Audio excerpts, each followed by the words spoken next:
Selamat berjumpa kembali saudara-saudara yang terkasih di kanal Forum 195. Kanal kita bersama untuk mengasihi, melayani, memuji, dan menyembah Tuhan kita Yesus Kristus.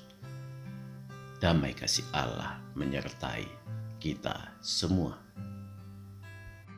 Saudara-saudara yang terkasih, kita bertemu kembali di serial video ketika Yesus Kristus bersabda di season 6 episode ke-9. Saudara-saudara sekalian, kita pernah mendengar pepatah Allah bisa karena biasa. Sebuah pepatah yang sangat bagus untuk mengatasi kemalasan kita. Dikarenakan bersenjatakan kalimat sulit melakukannya. Para orang tua selalu meminta agar mencoba lebih dahulu dan terus mencoba, dan akhirnya bisa. Terkadang contoh ini sering diibaratkan seperti orang belajar naik sepeda. Ternyata setelah bisa naik sepeda, malah menjadi ketagihan dan timbul masalah baru, mengabaikan pekerjaan di rumah dan sekolahnya. Bila ini terjadi di dalam kehidupan saudara, percayalah, itu adalah kehidupan normal seperti manusia lainnya. Itu bukanlah dosa. Soalnya, terlalu banyak sekarang ini para penceramah sedemikian mudah menjudge. Segala sesuatu selalu dikaitkan dengan dosa. Padahal, bila semua keadaan menjadi baik-baik saja, maka para penceramah sudah pasti kehilangan pekerjaannya. Jadi, hal-hal seperti itu tidak perlu diperdalam. Yang jelas, ketika anak kita bisa diajari naik sepeda, maka sebenarnya disitulah kuncinya. Sudah pasti dia bisa diajari untuk hal yang lainnya. Yang diperlukan hanyalah kesabaran. Inilah dinamika kehidupan.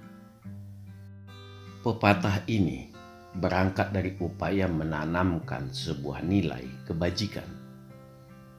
Sebaliknya, pepatah ini juga bisa secara sadar tidak sadar menjerumuskan kita pada sesuatu hal yang buruk. Sebagai contoh, mencoba minum minuman keras dan narkoba. Ketidakmampuan mengerem keinginan bisa membuat orang menjadi kebablasan. Kebiasaan seperti ini sangat sulit untuk diobati.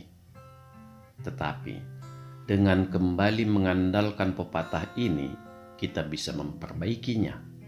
Dan sudah barang tentu harus dengan upaya yang lebih keras lagi. Yang penting, jangan kita sampai meninggalkan penyesalan yang terus-menerus mendera hati kita. Kita bertobat kepada Tuhan, tetapi tidak memiliki kesempatan lagi untuk memperbaiki kerusakan-kerusakan akibat perbuatan kita. Penyesalan yang terlalu dalam bisa membuat kita tidak bisa melihat terang Tuhan, sekalipun kita tahu terang itu ada. Yang terjadi adalah pengulangan kisah Yudas Iskariot. Karena itu, kita harus terus-menerus mengusahakan berdamai dengan Tuhan dengan cara berdamai dengan hati kita terlebih dahulu. Marilah, sebelum memulai renungan kita terlebih dahulu berdoa. Ya Tuhan, berilah kami kekuatan agar tetap menggunakan akal budi di tengah-tengah masyarakat yang sulit menggunakan logika ini. Begitu dalam dan lama mereka membenamkan nalar mereka, sehingga tidak mampu lagi melihat betapa logisnya Tuhan, betapa nyatanya Tuhan. Sebagaimana Engkau sudah mengajari kami agar mengenali kehidupan ini dengan akal budi. Di atas akal budi itu kami baru berserah di dalam iman kami kepada Engkau. Terima kasih ya Allah. Di dalam nama Tuhan Yesus Kristus kami berdoa dan mengucap syukur. Amin. Saudara-saudara yang dikasihi Tuhan, di video kita yang lalu kita sudah melihat bagaimana aparat di negara kita yang tercinta ini tampak banyak yang tidak memiliki wibawa, terlebih bila berhadapan dengan keberingasan kelompok agama tertentu.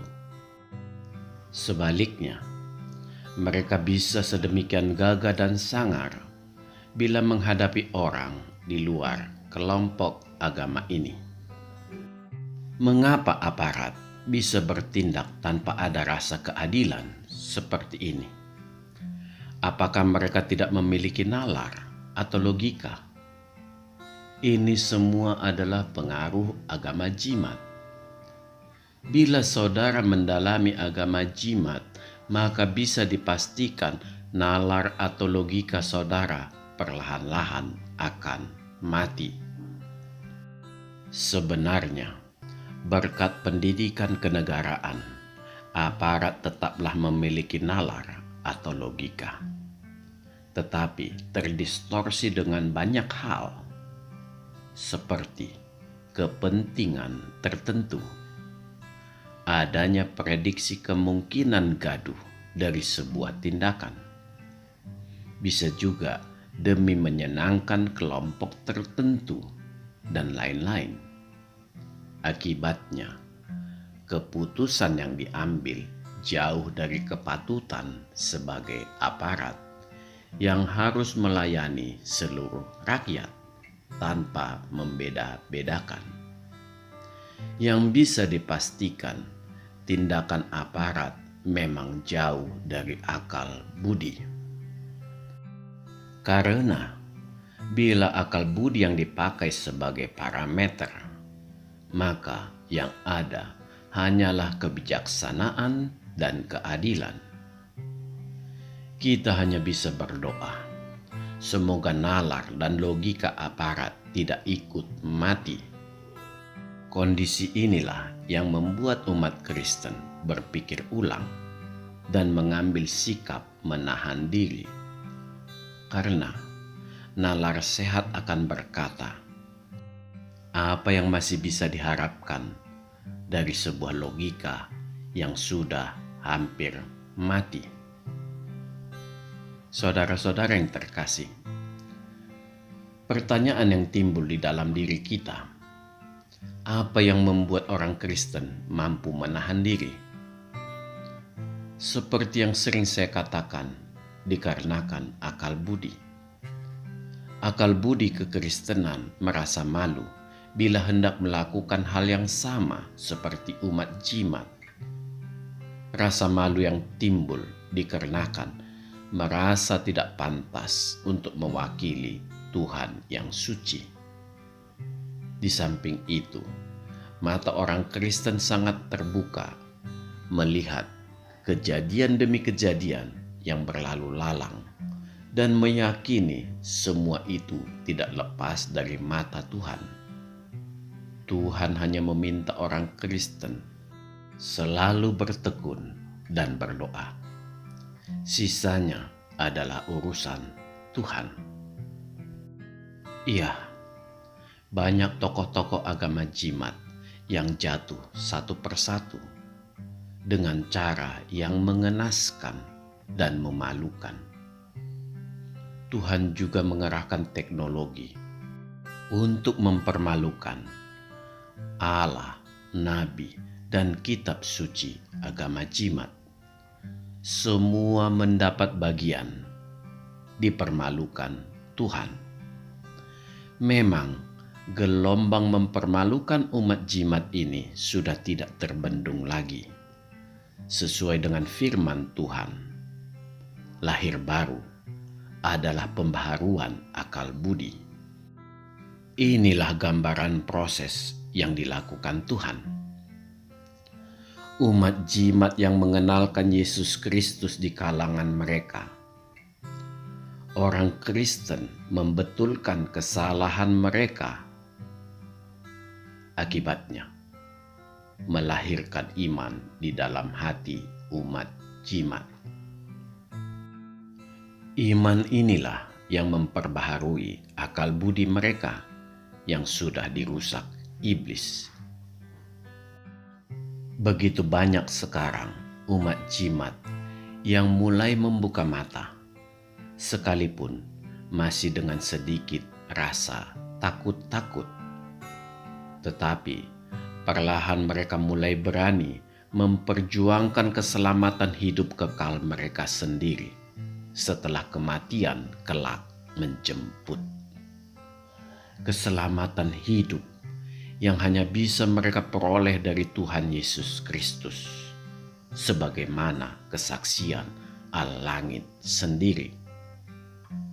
Mereka mulai melihat realita, siapa Kutim, siapa Allah mereka yang selalu bersembunyi di belakang tirai, dan apa dan bagaimana isi Al-Langit. Kesadaran perlahan membuka mata mereka.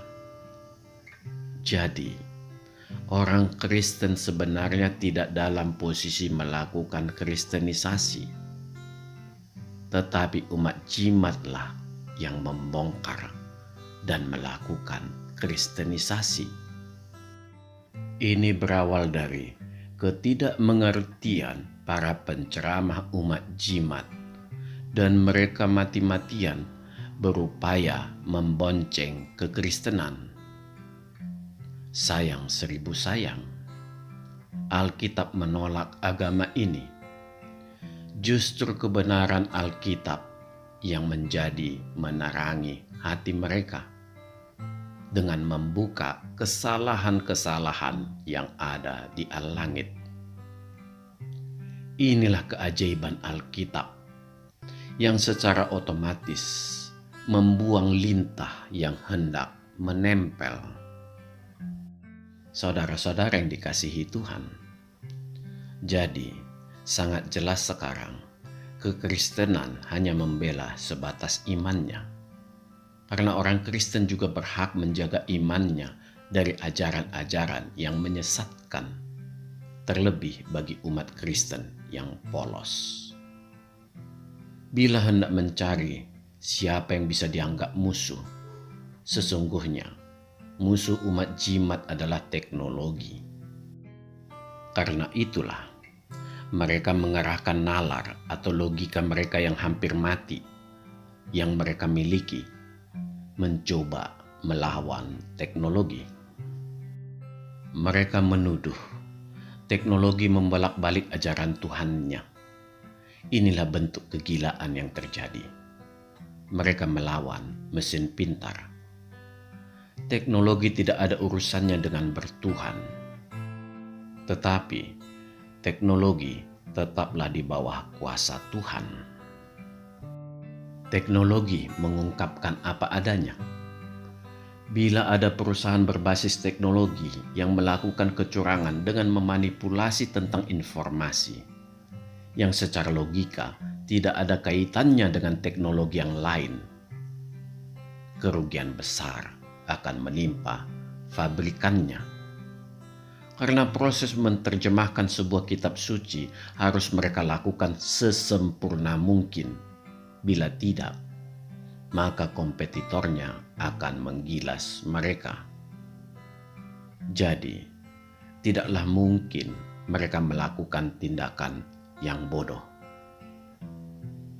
Tetapi, kenyataannya lah, sekalipun mereka menerjemahkannya sesempurna mungkin, tidak akan mungkin menghasilkan isi yang sempurna dari kitab yang memang isinya amburadul.